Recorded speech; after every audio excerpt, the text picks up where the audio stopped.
Ej, tu, lejā! Ķer!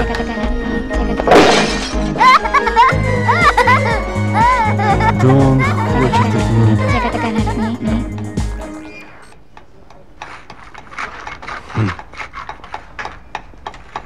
Tu nedzirdēji! Ķer! Ķer. Ķer. Ej. Ķer. Uj! Pardon.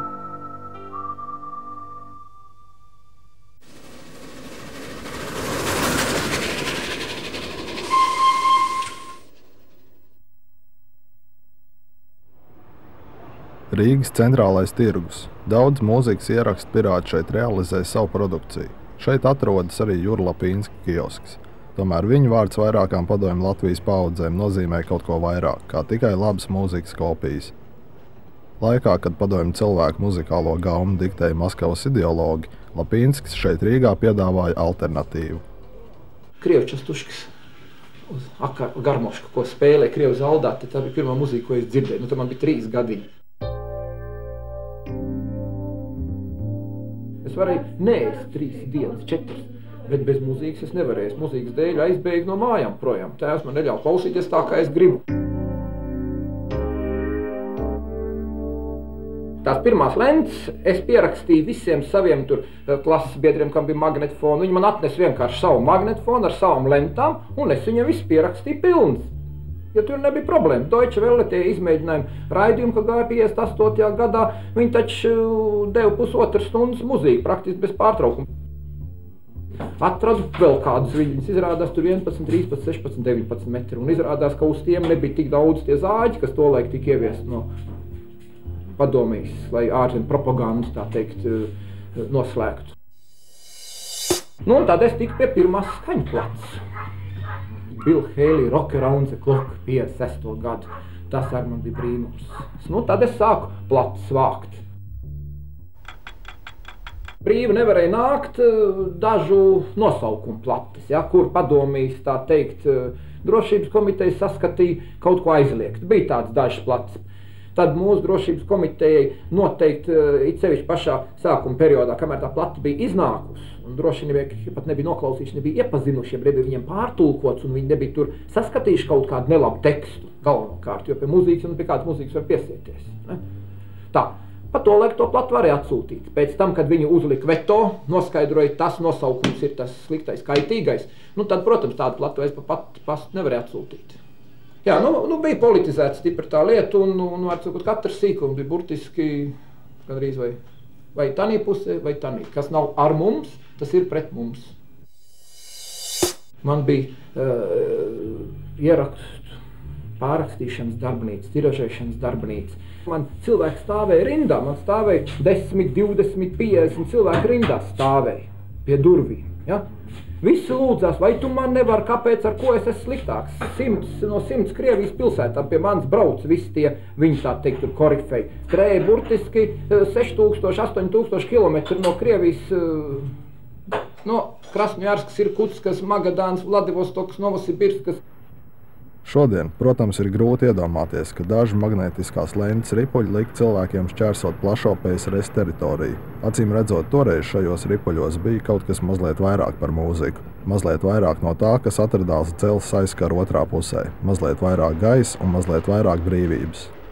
Atbrauc no manas Krasnojarskas, mans klients lielākais ar no televīzijas studijas tur. Viņš klausies, jo ja pie mums šitā Krasnojarskā parādio spēlētus Tom Jones vai Humperdinck, neviens nekāds magnetofons nelietot, vispār nerakstīt. Pie mums par to cietumā sēdi. Jā, es varu justies vainīgs, ka vismaz vienā lielā daļā savienības, es negribu teikt tā, ka es noteicu, es neko nenoteicu, vai ne? Bet es padevu provocējošu materiālu. Ja, tas nozīmē, es interesējos pa visiem ārzemju mūzikas žurnāliem, klausījos ārzemju radiopārraides, London tajā pašā 60. gadā. Toms Jones patikās Anglijā, patika viņš arī Rīgas Latvijas publikai, parādīja viņu Krievijā, Krasnojarskā, jā, tas tik ir vīrs, vai ne? Un tā viņš tika, tā teikt, ievazāts Krievijā arī. Ja? Un lēnā garā Armstrongs, Fitzgerald, visi džēza korifeji, kas bija tajos laikos. Tas bija 80. gadā. Protams, tad man apmēri bija pieauguši. Es saku, pie manis brauc praktiski no 100 savienības pilsētām. Es vairs nebiju īlēns, kurš var paslēpties. Ja? Burtiski katram cilvēkam paprasīja uz ielas, kas tas tāds Lapinsks. Jā. Nu, tad, protams, gāja stipri ražanāk. Tad apmēri palielinājās, tad es jau kļuvu redzams mūsu valdīšanas vīriem, tā teikt, raugi, kas tur notiek, vai kaut kādas anti-sanāksmes. Man lieta gāja pēc centrāla komitejas pavēles, jo es nebiju, tā teikt, tik vienkārši zvirbulīts. Bet tiem, kam bija smadzenes, tie, kas paši kaut ko domāja, kaut nepiekrita tam, ja, tos viens lamāja pa disidentiem, otrs vēl citādāk, vai ne? Un es gāju augstā rangā, es biju padomju varas ekonomisko pamatu grāvējs. Iedeva man 2 gadus, tā teikt, un konfiskāciju. Iesēdinājumā centrāla cietumā uz 8 mēnešus tur pavadīju, ja, kamerā. Padomju Savienības robeža bija viens liels cietums, ja? Tas nozīmē, mēs visi šeit dzīvojošie principā bijām politieslodzīti. Mūzika, ko kopēja Lapinskis, sasniedza cilvēkus gan Latvijā, gan Krievijā. Un varbūt tieši pateicoties viņam, 60. un 70. gadu rietumu mūzikas elki savam piekritēju pulkam var pieskaitīt daudzus tūkstošus bijušās Padomju Savienības iedzīvotājus. Pats Lapinskis par to saņēma cietuma kameru un piespiedu labošanas darbus. Es braucu ar savus māsu veco Žiguli ar saklapētiem sāniem no vienas puses, no otras netīru numuru, un man uz ielas stūra vesels bars. Bija tie družiņi, un kas uzklūp virsū. Ja? Numuru nost, mašīnu prom, štrāfe kārtā dvar. Pēkšņi no visietā bar no 10 cilvēkiem iznāk ārā viens tāds, kuram 2 zvaigznītes uz pleca. Tas tā paņem tās tiesības, iet trošu. Tie vispāriem mucis ciet, acis vaļā, brīnās, kas? Viss. Tā. Nu, es biju acīm redzot cilvēkiem vajadzīgs un darīju viņiem prieku un darīju to darbu, kas bija patiešām, kas toreiz bija aizliegts, kas cilvēkiem trūka. Es vienkārši to tukšo robu vienkārši piepildīju.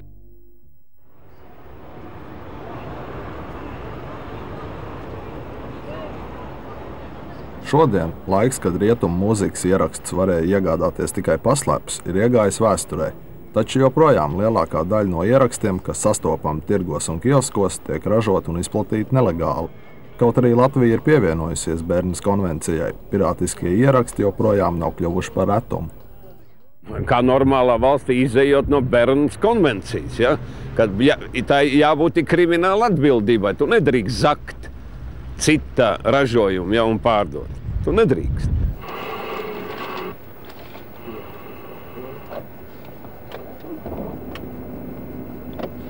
Principā katrā mazā miestiņā, ja, Latvijas laukos, ja, ir kasešu rakstītāji, ja, kur ļoti ātri, ja, teiksim, paņem un pārakst, teiksim, nevis pat ne no kompaktdiska, bet no kasetes uz kaseti rakst, ja, teiksim, internacionāla repertāra. Tad var iedomāties, kas tas ir. Ja. Teiksim, viena lieta, ko droši var pateikt, uz kasetēm uz internacionālo produktu, ja, teiksim, tas pirātisms ir kaut kur vairāk par 90%. Ja. Šeit ir, teiksim, ekonomiskai policijai vienkārši jādarbojās, ja, un tas ir valdības uzdevums, lai, teiksim, šīs institūcijas sākt strādāt. Acīm redzot, ja, teiksim, ir jāiet uz šiem tiesas darbiem, ja, jo savādāk pat labāk aizstāvēt savu repertuāru mēs nevaram. Ja. Vienkārši kaut kāda, teiksim, izskaidrošanas darbi nepalīdz, ja? Teiksim, reidi nepalīdz. Ja? Teiksim, pagājušo gadu tas bija, kad mēs diezgan aktīvi, ja? Darbojāmies, jo tad, teiksim, es saņēmu kaut kādas draudzes, teiksim, kas izpaudās, ja, teiksim, ka tur es varētu būt nošauts, vai, teiksim, vai es padomāju par savu ģimeni un tā tālāk. Un es ceru, kad, paldies Dievam, nesen bija pirmā tiesa pret pirātiem, ja, ka beidzot šī lieta sāks iekustēties. Citādi ar neviena normāla valsts mums nerunās. Nu, protams, ir jāsaprot, ja teiksim, tur, kur ir tirgus, tur aizmugurē stāv, ja teiksim, kaut kādas tumšās struktūras, vai ne? Un ir stūri nerēķināties arī ar to, ja? Bet, teiksim, šīs te lietas tāpēc arī ir kaut kādā veidā inteliģenti jārisina, ja? Iet runa par to, ka, ja cilvēkam noņem maizes skumos, ja, tad tā ir viena lieta, ja? Bet, ja tu cilvēkam piedāvā kaut kādu biznesu, ja, vietā, ja, teiksim, tu saki, tu zodz, ja? Viņš saka, nē, es nezodzu, es pelnu maizi, es visu mūžu tā esmu darījis. Jā, bet tu saproti, ka tu zodz to, ja, teiksim, šis te pieder kādam citam, ja? Kā tas var būt, līdz šim nevienam nepiederēja, ja, un tagad pieder. Jā, tāpēc, ka, teiksim, tu vienkārši nesaproti to, un tas bija atļauts, ja? Teiksim, notiek pakāpeniski pārēji, ja? Cilvēki tagad jau saprot, un viņi rēķinās, ja, ka tas būs jāizbeidz, ja? Ir grūts, ir grūti laiki vienkārši cilvēkiem, ja? Viņiem vienkārši jāizšķirās, ko viņiem darīt, tie pirāti jau arī ir cilvēki, ja?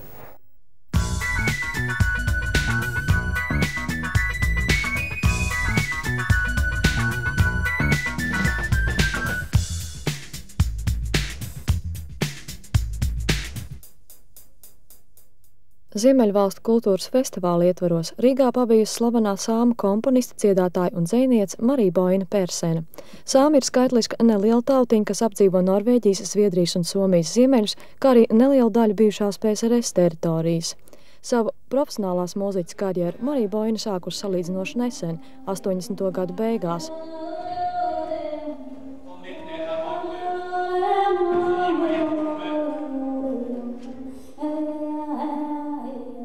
Marija Boinas mūzikas pamatā ir izmantot sāmu tautas dziesmu Joika, kas mūsdienās piedzīvo aizvien jaunas interpretācijas.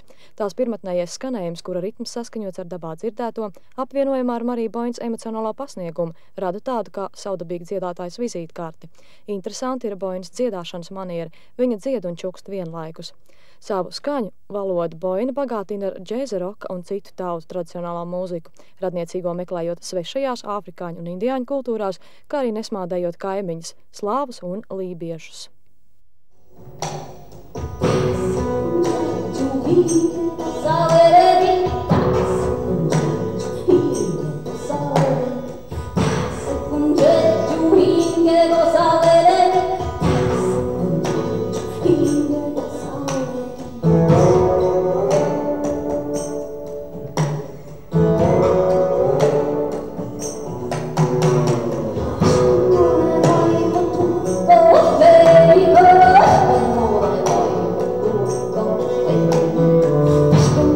Boy,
nevaru vairs atcerēties pateikt, kas tas bija, bet man bija kāda liela, tāds prieks man bija, un es vienmēr domāju tā, ak Dievs, kā tas Gorbačovs tik atklāt, kur iet, kā tik viņu nenošauja, kāds no malas, kā tik viņš pastāvē.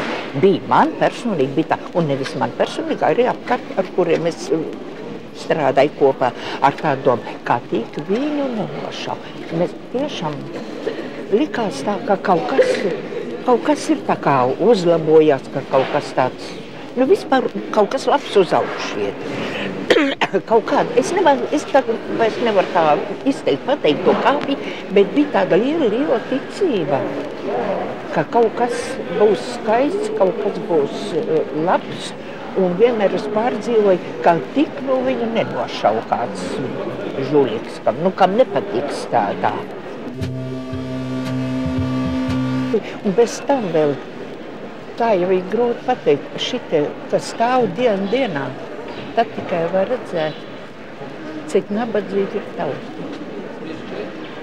Cik nabadzīga tauta. Nav, viņš grib ko pirkt, viņš grib paņemt, viņš grozās, nevar. Un tad šitie, kas te staigā, vēl šitie momentā nav silts, ir ārā, tad viņi pāri kaut kur siro. Kas te siro apkārt, viņš aiziet vienā galā, izlaist trauks tukšs, aiziet otrā galā, bet es gribās. Tagad pat neilgi apakaļ, vienam iedodas gaļas gabaliņi ir iedevis šķēlīt no šķiņķa. Viņš koži skatās, nauda viņam nav. Es nogriežu šķēli, iedevu, lai tad neēd gaļu vienu piekošu to maizgaļu. Bet cik tā var piedot, tu tik tā. Cik var piedot, nevar piedot. Un šeit ļoti var redzēt, tirgu, cik liela nabadzība. Bagāti, jā, ir. Bet viņi tādi, viņi ieskrieņ, viņš paskata, viņam to vajag, nekāda runa liek nav. Ir tādi. Ir tādi vēl, es esmu pilnīgi ievērus, kas vienkārši bija izstaigāties un paskatīties, lai viņam pie kafijas būtu ko paklatšot. Arī tādi ir. Bet tie ir tādi izskrieni. Tie ir tādus, es viņus saucu par 30 latniekiem, jo kādreiz bija šitie 30 000 mūs to partijas izsūtīja pa tiem priekšsēdētājiem uz kolhoziem, tādi 30 000. Un tā es saucu viņus par 30 latnieku. Tie ir tādi, kam tādas naudas, tie ir tie nācēji šeit. Jo vidējais slānis jau nav mums, te nenāk vidējais, zemais slānis, un tas augstais, tas ļoti maz. Tagad vispār šitās dienas nemaz nav bijis. Pagājuši nedēļa vēl bija tādi, var jau redzēt, ar bieziem zelta krustiem kaklā un tās dāmītes savās nercās, savos ādās ietinušās. To jau var redzēt, kas ir. Un arī nejautā, viņš paņems medus burku, viņš nejautā, kas tas ir. Tas maksā tik, tas ir tik. Tādi ir ar tādi. Redzi, cilvēks jau nekad ar ko nav apmierināts. Ja līst lietus, tad viņš lamā Dievu. Spīd saulā, ka lamā Dievu. Cilvēks ir neapmierināts. Un tad jau ir tā, vai, ko, tā krēta, tāda, ko. Viņš bija dos, viņš bija muļķis, visādi. Tik gaidīja neskāds labums. Un es nesatieku vairs tos cilvēkus, kuriem es kādreiz teicu. Es saku, nerunēt, tā kā Amerikā tik labi ir. Es tagad nāku uz darbu, slēdzu durus un domāju, vai man visi atnāks darbā, vai neatnāks. Bet tad jūs stāvēsiet rindā un gaidīsiet, kad es nākšu, un domāsiet, vai es jums ļaušu šodien strādāt vai ne. Es saku, tā tas ir Amerikā. Tā tas tur ir. Nē, tā nav. Ļoti žēl, ka gadās man vairs nevienu no tiem kadriem satikt, kuriem es varētu pateikt, ka šodien tā ir. Šodien saimnieks pasaka, man nepatīk jūs, un vairs nepatīk, viņi mainās, nepaspēja iepazīties, ka viņi nav mainījuši. Saimniekam nepatīk, viņš zem prom un paliek kaut bez darba. Bet toreiz nevarēja tā. Lai viņš kāds pļundarks tur bija, bet es vienkārši, es nevarēju viņu tā atlaist. Es varēju viņu tikai pārcelt, lūgt, lai viņu katru daļu pārceļ uz citu vietu, lai viņš man nerēgojas priekš. No vienas puses, kā var teikt, tāda brīvība, vispār tāda visatļautība, redz, tas attā, it kā būtu labi, it kā nav labi, no vienas puses tā. Nu, ir jau atļauts katram censties, katram darboties. Tā jau ir laba lieta. Tā ir laba lieta. Tas nosaka visu, kā kādreiz agrāk sauc, ka piparbotnieki. Pilnīgi pareizi šitādi piparbotnieki, nu šiverē, tas ir ļoti labi. 30, 50.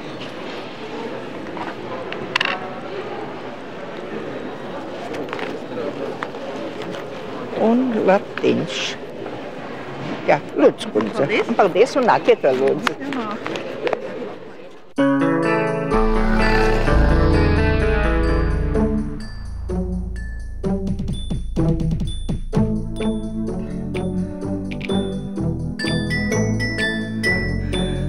Nu, vot, kā paspēju, man lampičku lūdzu vajag.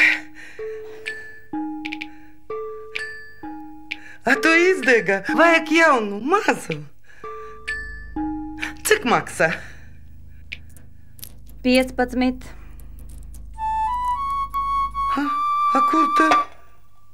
A kur tu 50?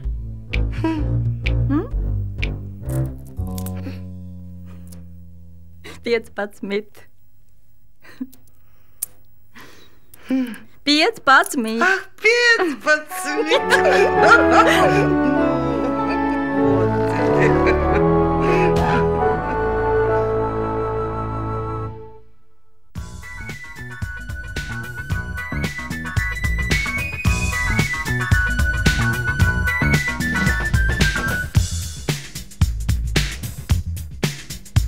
Tu nedrīkst zakt cita ražojumu, ja, un pārdot.